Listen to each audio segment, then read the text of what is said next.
the Jungle Book.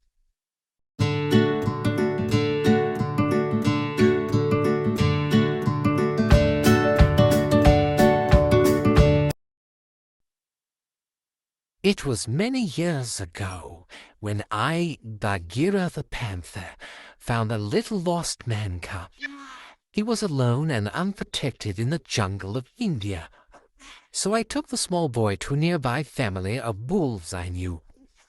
As I had hoped, the mother wolf felt sorry for the man cub, and she said to me, "Bagheera, leave him with us, and we will raise him." That is how little Mowgli the man cub came to be brought up by jungle animals. He was a favorite with all the wolf cubs of the pack. They treated him just like a brother wolf. Mowgli even made friends with the elephants and often marched in their elephant patrol. He loved living in the jungle. Although Mowgli did not know it, I would often watch him from a distance to make sure he was safe. You see, the jungle also holds many dangers. There was the crafty Kaa, who smacked his forked tongue at the sight of a delicious man cub. Oh, I shudder to think how that tricky snake almost hypnotized Mowgli right into his greedy coils. Luckily, Mowgli called for help, and I arrived in time to save him. But Mowgli's real enemy was the fierce tiger, Shere Khan.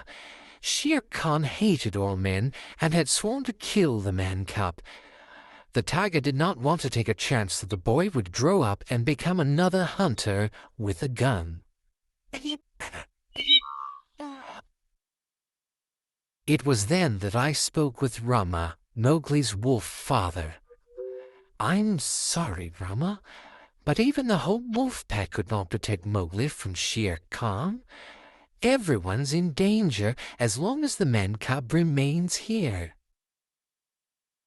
Rama had known this day would come, and he sadly agreed to let me take Mowgli to the safety of the man village. The problem now was convincing Mowgli. While we were on one of our many walks into the jungle, I told Mowgli the bad news. "Mowgli, today we're not going home. Shere Khan has returned to the jungle and has promised to kill you. I'm taking you to a man village where you belong. But I don't want to live in the man village. Besides, I can look out for myself. You're so small. You would not last one day alone." "Well, I'm not going." And Mowgli stormed off deep into the jungle. I knew the man cub would have to learn about the ways of the jungle for himself, so I let him go. But I followed close behind to see that he stayed out of trouble. Doopy. Unfortunately, who should the man cub meet first but that happy-go-lucky jungle bear, Baloo. Mowgli listened eagerly as Baloo sang to him about the simple, carefree life of a bear. Look for bare necessities, the simple bare necessities. Forget about your worries and your strife. I mean, bare necessities are Mother Nature's recipes that bring bare necessities of minus.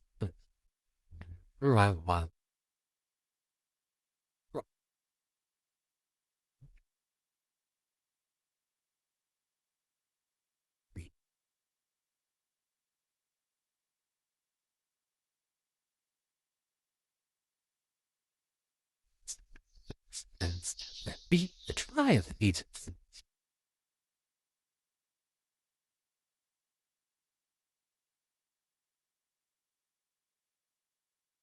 The bare necessities of life will come to you. They'll come to you. Look for the bare necessities, the simple bare necessities. Forget about your worries and your strife. I mean the bare necessities. That's why a bear can rest at ease with just the bare necessities of life. Now when you pick a pawpaw, or a prickly pear, and you prick a raw paw, well, next nod and beware. Don't pick the prickly pear by the paw. When you pick a pear, try to use the claw. But you don't need to use the claw when you pick a pear of the big pawpaw. Have I given you a clue?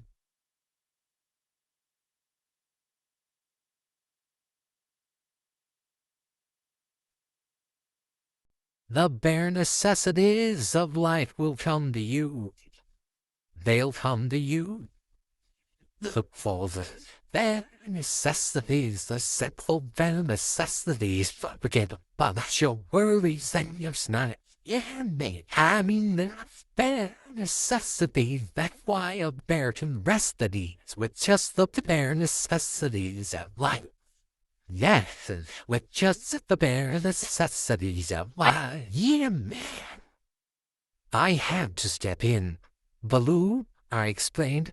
Mowgli has to go back to the man village, but they're ruin. They'll make a man out of him. Our discussion was cut short when a band of munchies grabbed Mowgli and whisked him off into the treetops. Come on, Baloo. They must be taking him to the ancient temple. That crazy monkey, King Louie, is behind this. Soon, Mowgli was face to face with King Louie. Why have you brought me here? Relax, man cub, said Louie. We can help each other. I'll fix it so you can stay in the jungle if you teach me the secret of man's fire. But I don't know how to make a fire. Don't try to kid me, man cub. Tell me about man's fire so I can be like you. It looked like Baloo and I had arrived just in time. Baloo, I said quietly, you've got to create a disturbance so I can get Mowgli out of there. Baloo took some leaves and a coconut shell and disguised himself as a monkey. Then he sang and danced with King Louie while I found Mowgli. Now I'm the king of the jungle, be God priest the pain. It's not I'm so sick of it. Child, and he's not much up with the diamond. Oh, Ooby-Doo, Hoop-Dee, I want to be like you. Hop-Dee-Doo, I want to walk like you. Talk like you. Ship-Choo, Weepity, you see it's true. Shooby-Doo, and ape like me. Shooby-Doo-Be-Doo-Be, kind of like to be human too. Hey, just hop button roll and activate the top. I used just constable that above more about learning. How's that? The map. Nah,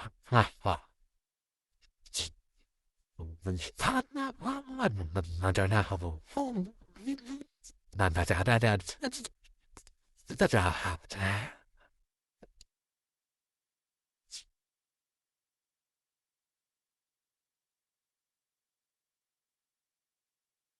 Give us a check. So.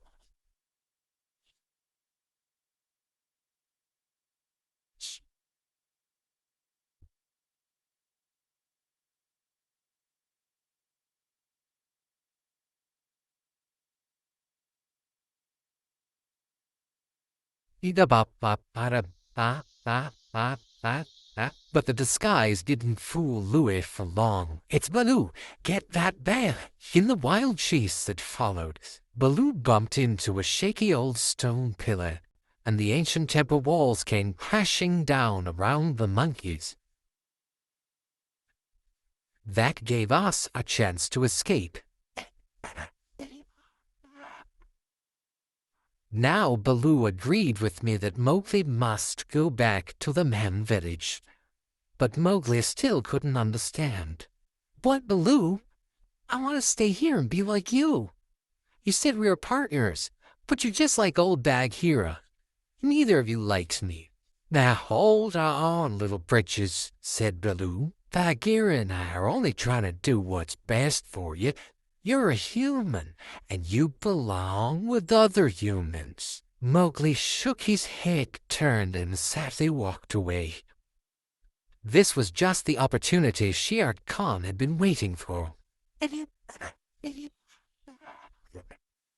The tiger, who must have been following us for some time, saw the man cub alone and leaped out at Mowgli. But the mighty Shere Khan fell with a thud a few inches away from the boy. Baloo had grabbed Shere Khan's tail at the last moment. "Run, Mowgli!" shouted Baloo. Shere Khan roared fiercely and lashed about, trying to get at Baloo. As long as the bear hung on tightly to Shere Khan's tail, he was safe from the tiger's razor-sharp teeth. But then Shere Khan cracked his big tail like a mighty whip and whirled Baloo to the ground. Suddenly a storm came up. A lightning bolt flashed to earth and set a nearby tree afire. Mowgli saw a way to save Baloo. The one thing Shere Khan feared was fire.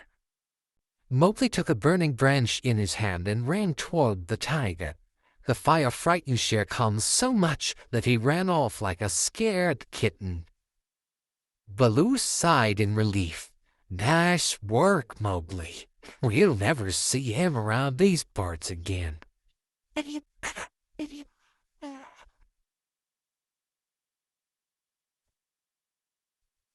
Mowgli was still convinced that he would never leave the jungle for any reason. But just then he saw something he had never seen before. It was a girl. She was getting water at a pool just outside the man village. Mowgli was enchanted. He had never seen another human before. "I want to get a closer look." Mowgli crept closer to the girl until she could see him too. She dropped her water jug and Mowgli stepped in to help her carry it back to her village. I was pleased with the way things had turned out. It had to happen, Baloo. Mowgli is where he belongs now. Yeah, I guess you're right. Well, come on, Baggy Buddy. Let's get back to where we belong. And home we went.